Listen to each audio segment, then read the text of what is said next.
r/NoSleep. Posted by u/Kessal_the_Viking. I used to work at Rigg's truck stop. Here's why I quit last night. Alright, let me start by saying I don't believe in paranormal stuff. I do, however, believe in unexplainable phenomena, and that could be anything, including what happened at the truck stop I used to work at. It was an ordinary, boring night at Rigg's. The owner's name was Riggs, and I guess he liked the similarity with Riggs, like Big Riggs truck stop. I was a cashier, but I also stocked the shelves, cleaned the windows, changed out the trash bins, and ate my fair share of truck stop food.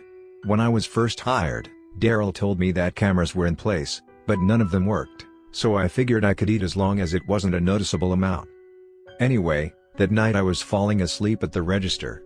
It was probably around 1 a.m. I worked the graveyard shift, and it was deader than roadkill. I hadn't seen someone come through for a couple hours, and not even the truckers sleeping in the parking lot came inside. The faint but annoying music over the speakers was lulling me to sleep despite its droning tone. Headlights flashed outside and woke me up. When I looked through the window, I saw a semi rolling past the side of the building. It went all the way around the back and came to a stop on the opposite side. The truck stop had an almost complete panorama of windows, which made it nearly impossible for me to miss anything fishy. The semi was odd. It had a great tractor, the cab, and it was hauling a tanker. Normally that wouldn't be that odd, but I didn't recognize the strange branding on the side. It said, Kerosene Transports. The logo was a hand gripping some kind of bone. The truck didn't have as many lights as I usually see on a big rig, and as I watched the driver get out, he seemed in a hurry. I stepped away from the side door, where he parked, and walked to the register. I assumed the whole transaction would be quick and painless. The man barreled past the counter towards the back near the coolers. I caught a couple details about him as he breezed by. First of all, he was short and stocky. Secondly, he was wearing a gray and light blue plaid shirt with a few red blotches on it. I still hadn't gotten the best look at his face, but he was wearing a black hat, forward-facing, with the same truck logo on it. He spent an awfully long time near the coolers. I almost asked if he needed assistance, but he swiftly came back with a bag of ice. Now I could see the true urgency in his eyes. He was sweating profusely, and his eyes were bloodshot.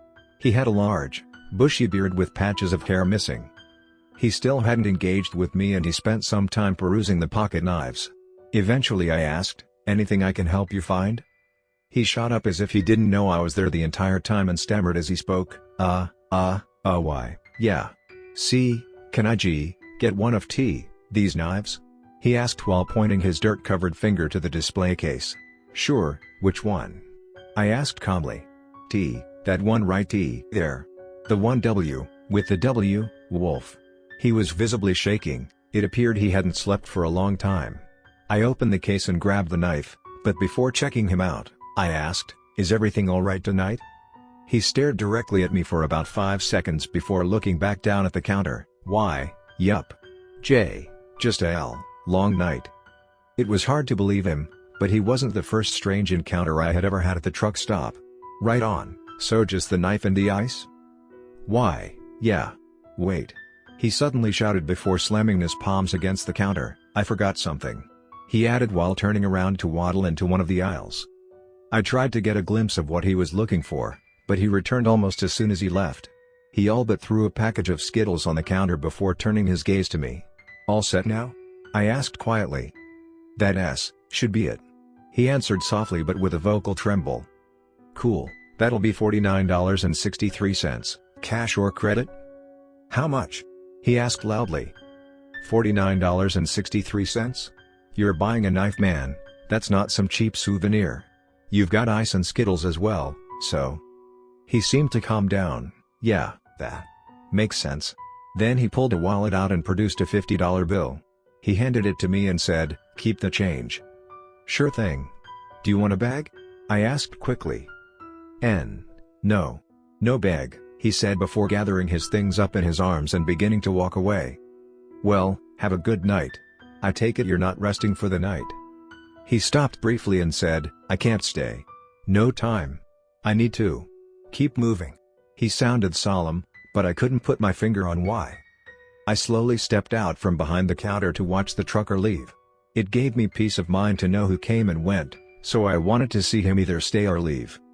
But I saw something I could have never expected to see. The trucker had somehow unlatched the back of the tanker and the latch was up. He threw the bag of ice into the back and then acted as if he was startled by something. Whatever it was, it made him run to the front of his truck for a time. While he was up there, I watched a body pull itself out of the back and onto the ground. It was missing the lower half of its body and had no clothing. Despite that fact, I couldn't recognize any discernible features. The body quickly pulled itself onto the tanker and it was just as the trucker reappeared to seal the latch. I couldn't bring myself to say anything because quite frankly, I was in shock. The trucker turned and looked at me before once again running to the front of his truck, shifting into gear and driving away. And the body was nowhere to be seen. I'm not sure how I missed it, but somehow it managed to disappear. Well, unless it was just some kind of exhausted hallucination. I stood at the side door for a few minutes trying to process what happened. Eventually I turned around and headed back to the counter to take my post. The Eagles were playing over the radio and their mainstream hit Hotel California was bringing me to that tiresome state, not because the music is boring, if anything it was peaceful. Unfortunately, I can't just sleep when I want to working at Rigg's, even if nothing is happening work-wise. The sensation of needing to use the bathroom suddenly arose and I swiftly dismissed myself. However, just as I was about to push through the door, I saw a trail of something on the tile floor. It dragged from the side door to the storage room and upon close inspection, it was blood, albeit congealed and old. There was a handprint on the door that went outside and another on the storage room door. I stared down the short hall that leads to storage and listened. Something was rummaging through the shelves. The urge to use the bathroom left me and was replaced with that feeling you get when you turn off the light in an old basement. I took 2 steps down the hall and the rummaging stopped, prompting me to stop as well. Then, I heard a dragging sound like shoes scuffing against the floor. I realized far too late that I was in imminent danger, and just as the thought entered my mind, the door to the storage room began to creak open. My instincts told me to run. And so, I did. I ran to the coolers and hid in the frigid stocking room behind them. It probably wasn't my best choice, but I had no idea what awaited me beyond that door, and abandoning the register could lead to the place being robbed. I tried to peer through the cooler glass into the store, but I didn't have that good of an angle on the hallway or the side door. But I wouldn't need one because unbeknownst to me, my adversary had already made its way to the front of the coolers. I caught movement in my peripheral vision, and as I looked down, I almost yelled, which would not have been ideal. It was that body, the one that crawled out of the back of the tanker truck. And it was seething. The body was deteriorated and in complete shambles.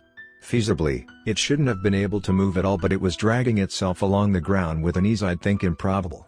It had wispy strands of hair on a decomposing scalp, empty eye sockets, fingers with the bones exposed, no legs, and deep gashes across its entire back. It slowly raised its head and turned to face me. I wasn't sure why I was worried about whether it could see me or not, but I still hoped it couldn't.